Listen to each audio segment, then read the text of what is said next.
میری مٹھی سے یہ بالو سرک جانے کو کہتی ہے، میری مٹھی سے یہ بالو سرک جانے کو کہتی ہے کہ اب یہ زندگی مجھ سے بھی تھک جانے کو کہتی ہے، میری مٹھی سے یہ بالو سرک جانے کو کہتی ہے کہ اب یہ زندگی مجھ سے بھی تھک جانے کو کہتی ہے، جسے ہم اوڑھ کر نکلے تھے آغاز جوانی میں، جسے ہم اوڑھ کر نکلے تھے آغاز جوانی میں، وہ چادر زندگی کی اب مسک جانے کو کہتی ہے، وہ چادر زندگی کی اب مسک جانے کو کہتی ہے۔ ایک شعر اس میں میں نے کہا تھا، میری پوتی ہے 4 ساڑھے 4 سال کی، میری جو حالت ہے وہ تو آپ دیکھ رہے ہیں، غزل کا شعر میں نے بنایا اسے کہ ابھی زندگی مجھ سے بھی تھک جانے کو کہتی ہے۔ شعر یہ ہے کہ میں اپنی لڑکھڑاہٹ سے پریشان ہوں مگر پوتی، میں اپنی لڑکھڑاہٹ سے پریشان ہوں مگر پوتی میری انگلی پکڑ کر دور تک جانے کو کہتی ہے، میں اپنی لڑکھڑاہٹ سے پریشان ہوں مگر پوتی، میں اپنی لڑکھڑاہٹ سے پریشان ہوں مگر پوتی میری انگلی پکڑ کر دور تک جانے کو کہتی ہے۔ دوستو، اس خوبصورت غزل کے مقطع پہ ہم آگئے ہیں۔ صاحب صدارت جناب منور رانا کی حضور دست دستہ پہنچتے ہیں۔ لکھنؤ کی ادب اردوستان میں جناب منور رانا تشریف لا رہے ہیں۔ معزز حاضرین، مدتوں بعد میں حاضر ہوا ہوں۔ ہاں ٹھیک ہے، چلے گا۔ ابھی تک میری آواز وہاں تک پہنچ جاتی ہے جہاں تک میں پہنچانا چاہتا ہوں۔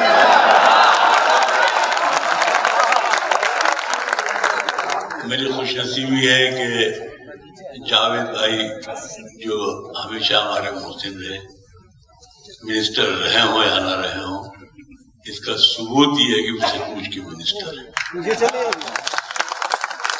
جناب ربانی صاحب کی تشریف فرما ہے، اردو سے عشق کسی عورت کی طرح وہ کرتے ہیں، اس شعر کے سنتے ہیں جتنے بھی مشاعرے ہوتے ہیں اس میں آخر تک بیٹھتے ہیں، ورنہ وزیر صرف شمع جلانے آتے ہیں یا ریبن کاٹنے کے لیے۔ میں مبارکباد دیتا ہوں ان کو۔ میں سچ پوچھئے تو جتنا میں بیمار ہوں ان دنوں تو میں شاید یہ لفظ کہتے ہوئے مجھے اچھا نہیں لگ رہا ہے، لیکن میں مشارف کرنے نہیں آیا، میں کلکتے کو اپنی آنکھوں میں بسانے کے لیے آیا۔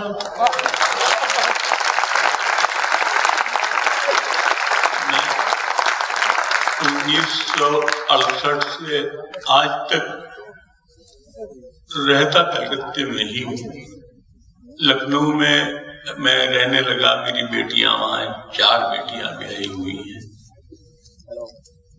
تو جب مجھ سے میں پچھلے دنوں میں الہ آباد گیا تو کسی نے انٹرویو میں پوچھا کہ آپ نے کیا کلکتہ چھوڑ دیا؟ ہم نے کہا نہیں تو میرا تو ٹرانسپورٹ بھی وہاں ہے، میرا بیس آفس وہیں ہے، انکم ٹیکس والے بھی پکڑتے ہیں تو وہیں مجھے بلاتے ہیں۔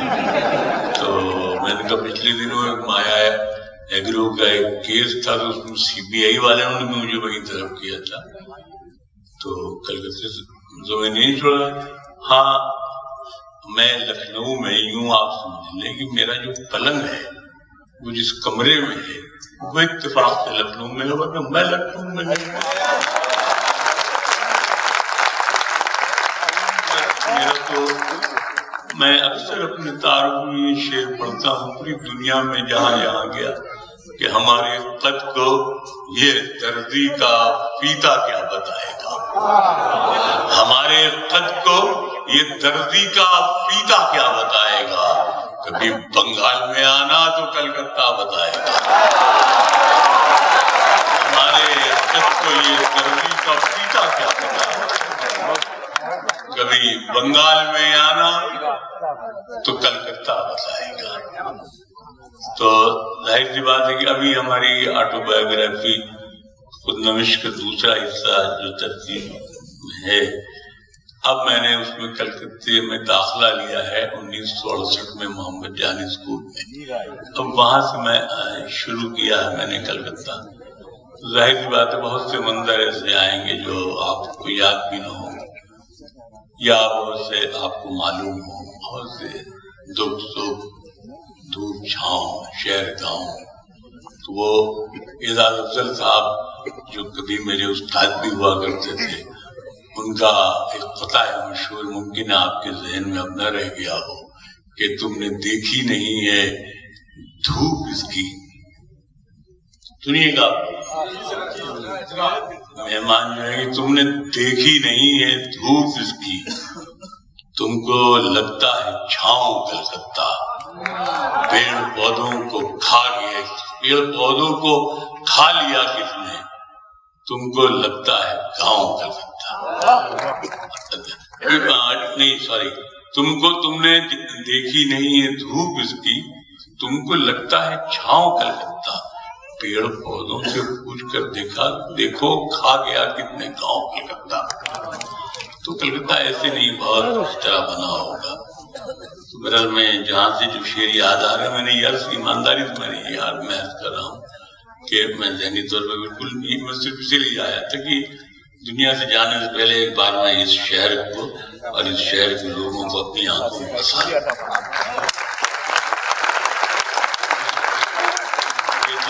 یاد آ رہے ہیں ایک مطلب یہ ہے کہ ایک بار پھر سے مٹی کی صورت کرو مجھے، ایک بار پھر سے مٹی کی صورت کرو مجھے، عزت کے ساتھ دنیا سے رخصت کرو. ایک بار پھر سے مٹی کی صورت کرو مجھے، عزت کے ساتھ دنیا سے رخصت کرو مجھے.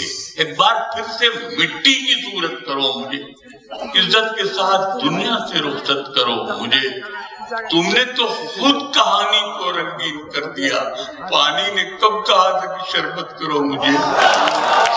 تم نے تو خود کہانی کو رنگین کر دیا، پانی نے کب کہا تھا کہ شربت کرو مجھے. اور جاوید بھائی شعر آپ کی نظر ہے، جنت پکارتی ہے کہ میں ہوں تیرے، جنت پکارتی ہے کہ میں ہوں تیرے لیے، دنیا گلے پڑی ہے کہ جنت کرو مجھے، دنیا گلے پڑی ہے کہ جنت کرو مجھے. جنت پکارتی ہے کہ میں ہوں تیرے، دنیا گلے پڑی ہے کہ جنت کرو مجھے. میری مٹھی سے یہ بالو سرک جانے کو کہتی ہے، میری مٹھی سے یہ بالو سرک جانے کو کہتی ہے کہ اب یہ زندگی مجھ سے بھی تھک جانے کو کہتی ہے. میری مٹھی سے یہ بالو سرک جانے کو کہتی ہے کہ اب یہ زندگی مجھ سے بھی تھک جانے کو کہتی ہے. جسے ہم اوڑھ کر نکلے تھے آغاز جوانی میں، جسے ہم اوڑھ کر نکلے تھے آغاز جوانی میں، وہ چادر زندگی کی اب مسک جانے کو کہتی ہے. وہ چادر زندگی کی اب مسک جانے کو کہتی ہے. جسے ہم اوڑھ کر نکلے تھے آغاز جوانی میں، وہ چادر زندگی کی اب مسک جانے کو کہتی ہے. اور کہانی کیا سنائے زندگی کی اہل محفل کو، کہانی کیا سنائے زندگی کی اہل محفل کو، شکر گھلتی نہیں اور کھیر پک جانے کو کہتی ہے. کہانی کیا سنائے زندگی کی اہل محفل کو، شکر گھلتی نہیں اور کھیر پک جانے کو کہتی ہے. ایک شعر اس میں میں نے کہا تھا، میری پوتی ہے 4-4.5 سال کی، میری جو حالت ہے وہ تو آپ دیکھ رہے ہیں. غزل کا شعر میں نے بنایا اسے کہ ابھی زندگی مجھ سے بھی تھک جانے کو کہتی ہے. تو شعر یہ ہے کہ میں اپنی لڑکھڑاہٹ سے پریشان ہوں مگر پوتی، میں اپنی لڑکھڑاہٹ سے پریشان ہوں مگر پوتی، میری انگلی پکڑ کر دور تک جانے کو کہتی ہے۔ میں اپنی لڑکھڑاہٹ سے پریشان ہوں مگر پوتی، میں اپنی لڑکھڑاہٹ سے پریشان ہوں مگر پوتی، میری انگلی پکڑ کر دور تک جانے کو کہتی ہے۔ شکر گھلتی نہیں اور کھیر پک جانے سے کہتی ہے۔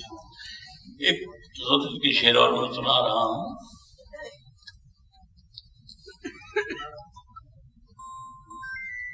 دربار میں جب عہدوں کے لیے، دربار میں جب عہدوں کے لیے کیا دربار میں جب عہدوں کے لیے پیروں پہ انا گر جاتی ہے،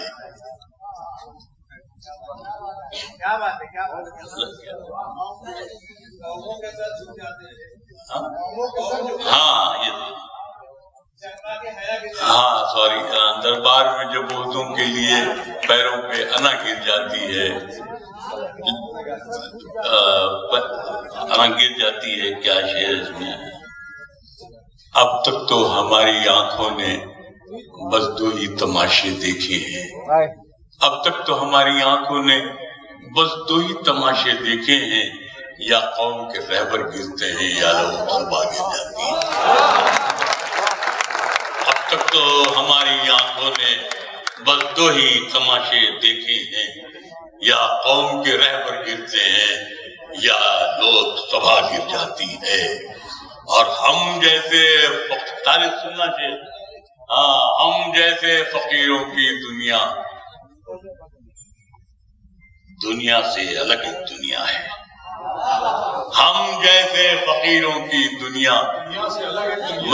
مجھ سے اکثر لوگ کہتے ہیں کہ رانا صاحب اگر ذرا سا آپ جھک جاتے تو گورنر ہو جاتے۔ میں نے ایک شعر بھی کہا تھا کہ اگر آداب کر لیتے تو مسند مل گئی ہوتی، اگر لہجہ بدل لیتے گورنر ہو گئے ہوتے۔ دربار میں جب عہدوں کے لیے پیروں پہ انا گر جاتی ہے، قوموں کے سر جھک جاتے ہیں، چکرا کے حیا گر جاتی ہے، اب تک تو ہماری آنکھوں نے بس دو ہی تماشے دیکھے ہیں، یا قوم کے رہبر گرتے ہیں یا لوگ تباہ گر جاتی ہے۔ اور ہم جیسے فقیروں کی دنیا سے الگ ایک دنیا ہے، ہم جیسے ہی جھکنے لگتے ہیں شانے سے ردا گر جاتی ہے۔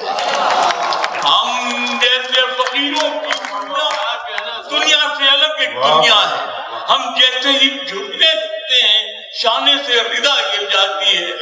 اور ایک شعر ہے، میری پیدائش آپ جانتے رائے بریلی کی ہے، جب میں 6-7 برس کا تھا تو مجھے میٹھا کھانے کا بہت شوق تھا، ابھی بھی ہے۔ تو جیسے لوگ کہتے ہیں میں آم بہت کھاتا ہوں، میرے اکثر دوست کہتے ہیں کہ یار آپ کو تو شوگر ہے، تو ہم کہتے ہیں یار شوگر تو زندگی بھر رہے گی، آم تو 2 مہینے رہتے ہیں۔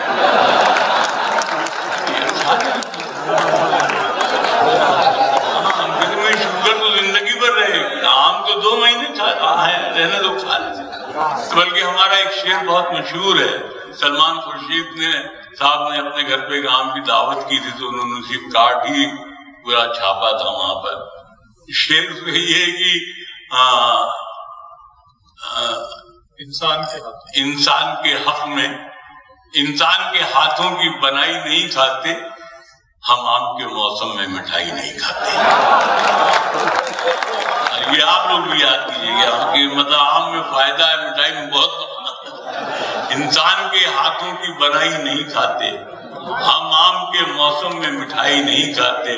بلکہ ایک لطیفہ بہت مشہور ہے کہ ایک صاحب ہیں چودھری شرف الدین، وہ ان کے بندوق کا بڑا کاروبار ہے، تو وہ 41 سال 42 سال ہو گئے، لکھنؤ میں ایک دعوت کرتے ہیں اپنے گھر پہ، عام اور غالب۔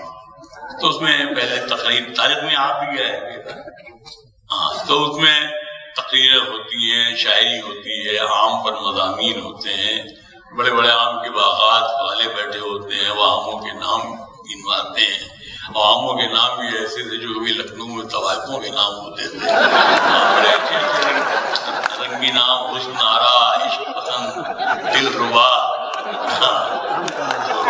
مادھوری دکشت کے وہاں صاحب ہیں کلیم اللہ، ان کو اسی پہ انعام مل گیا کیونکہ انہوں نے ایک آم کا نام رکھ دیا مادھوری دکشت۔ تو صاحب میں نے تو کھا کے دیکھا اس میں مادھوری دکشت تو کہیں نہیں تھی۔ تو بہرحال یہ کہ تو ان کے یہاں دعوت ہو رہی تھی، ایک میڈیا والا آیا اور کسی سے پوچھ رہا تھا کہ صاحب یہ بتائیے کہ کچھ لوگ آم کاٹ کے کھاتے ہیں، کچھ لوگ چوس کے کھاتے ہیں۔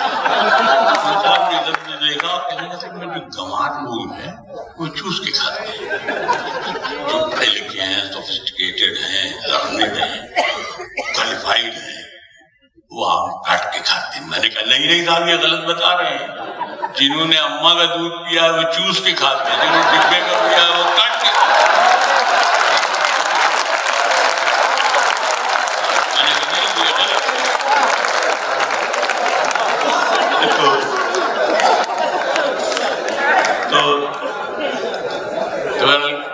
ہم کہاں نکلے تھے لیکن مطلب زندگی بھی کیسا ہمیں ہنسا دیتی ہے، ہمیں خود عجیب سا لگتا ہے کہ شگفتہ لوگ بھی ٹوٹے ہوئے ہوتے ہیں اندر سے، بہت روتے ہیں وہ جن کو لطیفے یاد رہتے ہیں۔ پھر وہاں جا کے میں اماں کی مار کھاتا، تو غرض یہ کہ جتنی میں نے مار کھائی اتنی شکل تو مجھے کبھی نہیں ملی، یہ نصیب رہا۔ اب شعر سننے صاحب، مطلب اس ہنستے ہوئے مضمون کو میں نے آنکھوں سے کیسے میں نے بنا ہے۔ آپ دیکھیں پہلے بچپن میں دربار میں جب اردو کے لیے پیروں پہ انا گر جاتی ہے، قوموں کے سر جھک جاتے ہیں، چکا کی حیا گر جاتی ہے، اب تک تو ہماری آنکھوں نے دو ہی تماشے دیکھے ہیں۔ شعر یہ ہے کہ پہلے بھی ہتھیلی چھوٹی تھی، پہلے بھی ہتھیلی چھوٹی تھی، اب بھی یہ ہتھیلی چھوٹی ہے، پہلے بھی ہتھیلی چھوٹی تھی، اب بھی یہ ہتھیلی چھوٹی ہے، کل اس سے شکر گر جاتی تھی، اب اس سے دوا گر جاتی ہے۔ پہلے بھی ہتھیلی، اب بھی یہ ہتھیلی، کل اس سے شکر گر جاتی تھی، اب اس سے دوا گر جاتی ہے۔